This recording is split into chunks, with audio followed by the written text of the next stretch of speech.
Tata group ये सिर्फ एक नाम नहीं बल्कि एक ऐसा ब्रांड बन चुका है जिसका इम्पैक्ट हमारी जिंदगी के हर पहलू में महसूस होता है। चाहे सुबह की शुरुआत टाटा टी की चाय से हो या सड़क पर चलने वाली टाटा मोटर्स की कार्स हो और आसमान में उड़ते एयर इंडिया के प्लेन हो या फिर हमारी जिंदगी की चमक तनिष्क ज्वेलरी हो, यहाँ तक कि खाने में नमक भी टाटा सॉल्ट का होता है। आज टाटा ग्रुप के तहत 100 से ज्यादा कंपनियां आती हैं और ये सब रातों रात नहीं हो गया, इसके लिए पूरे 200 साल का समय लगा। चलिए आज इस वीडियो हम टाटा ग्रुप की सक्सेस स्टोरी को जानते हैं। दोस्तों हमारी कहानी शुरू होती है 3 मार्च 1839 से, जब गुजरात के नवसारी में नौशेरवान जी टाटा के घर में एक लड़के का जन्म होता है जिसका नाम था जमशेद जी टाटा। साल 1858 में इन्होंने अपनी एजुकेशन पूरी करने के बाद अपने पिता के बिजनेस कॉटन ट्रेड में अपना योगदान देना शुरू किया। 1868 में उन्होंने अपना खुद का व्यापार शुरू किया। सबसे पहले उन्होंने एक दिवालिया नाम की तेल की फैक्ट्री खरीदी और इसका नाम बदलकर अलेक्जेंड्रा मिल रख दिया और इसे एक कॉटन मिल में बदल दिया और लगभग 2 साल बाद उन्होंने इस मिल को अच्छे खासे मुनाफे में बेच दिया और इस पैसे से उन्होंने 1874 में नागपुर में एक नई कॉटन मिल को स्टैब्लिश किया जिसका नाम उन्होंने एम्प्रेस मिल रखा। लेकिन यहाँ एक समस्या थी। जमशेद जी ने देखा कि वर्कर्स अपने काम पे ध्यान नहीं दे रहे थे और छोटी छोटी बातों पर छुट्टी ले लेते थे। अब आमतौर पर कोई बॉस क्या करेगा, वो उन पर गुस्सा होता। लेकिन जमशेद जी ने उस समय एक ऐसा तरीका अपनाया जो आज के मॉडर्न एरा में भी कोई इमेजिन नहीं कर सकता। उन्होंने वर्कर्स के लिए जनरल प्रोविडेंट फंड और हेल्थ इंश्योरेंस जैसे स्कीम लाई और उन्होंने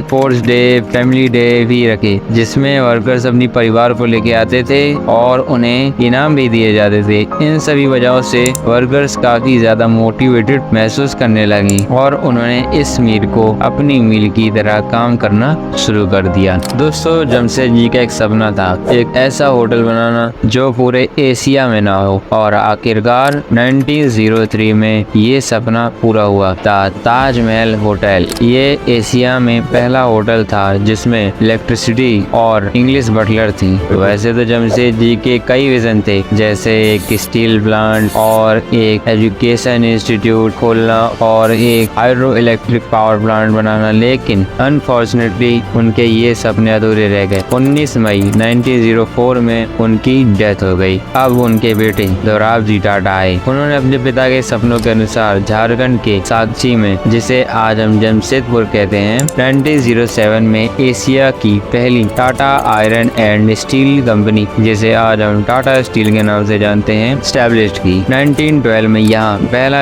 स्टील का प्रोडक्शन किया गया। जब ब्रिटिशों ने रेलवे लाइन बिछाई और World War I, World War II लड़े, तब यहीं से उन्होंने स्टील को एक्सपोर्ट कराया। दोराब जी टाटा ने 1911 में पहला हाइड्रो इलेक्ट्रिक प्रोजेक्ट शुरू किया और 1920 में इस पावर स्टेशन ने काम करना शुरू किया। आज हम इसे टाटा पावर के नाम से जानते हैं। दोराब जी टाटा जानते थे भारत साइंस में काफी पीछे है, इसलिए 1909 में बेंगलुरु में इंडियन इंस्टीट्यूट ऑफ साइंस को स्टैब्लिश किया। दोस्तों दोराब जी टाटा की लीडरशिप में टाटा ग्रुप तेजी से बढ़ रहा था और फिर 3 जून 1932 में 72 साल की उम्र में उनकी डेथ हो गई। इसके बाद टाटा ग्रुप की कमान दोराब जी टाटा के दूर के कजिन JRD टाटा के हाथ में आई। JRD टाटा का एविएशन में काफी इंटरेस्ट था। इसी शौक को पूरा करने के लिए उन्होंने 1932 में टाटा एयरलाइंस की शुरुआत की, जो भारत की पहली कमर्शियल एयरलाइन थी। टाटा एयरलाइंस आगे चलकर एयर इंडिया बनी और JRD टाटा को father of Indian civil aviation का टाइटल मिला। JRD टाटा ने मुंबई में Tata engineer and locomotive company Telco को स्टैब्लिश किया, जिसे आज हम टाटा मोटर्स के नाम से जानते हैं। उस समय ये रेलवे इंजन और ट्रक बनाती थी। JRD टाटा ने देखा कि भारत में केमिकल प्लांट तो है, लेकिन अब भी कुछ केमिकल्स हैं जो बाहर से मंगाए जाते हैं और फिर 1939 में गुजरात के मीठापुर में टाटा केमिकल्स को